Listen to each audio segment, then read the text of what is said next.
उसलाई कति माया गर्छस् रे क्या, त्यति माया गर्छु जति म मेरो आमालाई गर्छु क्या, त्यति रेस्पेक्ट गर्छु जति मेरो आमालाई रेस्पेक्ट गर्छु। उनी मेरो सब थोक हो जस्तो लाग्छ। माया चाहिँ एउटासँग हुन्छ, सबैसँग हुँदैन।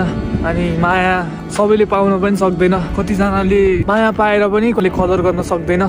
कतिजनाले चाहिँ मायाको लागि तडपिरहेको हुन्छ तर त्यो माया उसलाई बुझाउन सक्दैन। अनि कतिजनालाई चाहिँ के हुन्छ भन्दाखेरि क्युरियस हुन्छ, उसले बुझ्न सकिरहेको हुँदैन कतिवटा कुराहरू। त्यसरी नै जाँदो रहेछ लाइफ चाहिँ होइन। आफूलाई चाहिएको टाइममा चाहिँ राइट पर्सनसँग एउटा राम्रो माया हुन्छ नि, सबै कुरा पाउँछ नि, त्यो मान्छे चाहिँ एकदमै लक्की हो जस्तो लाग्छ मलाई चाहिँ।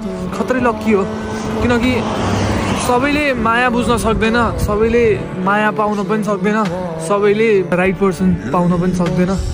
त्यही भएर भन्छु कि म त यो माया भन्ने कुरा चाहिँ एकदमै अमूल्य छ। चोखो माया पाउन अलिक गाह्रो नै छ होइन। त्यही हो भन्छु म।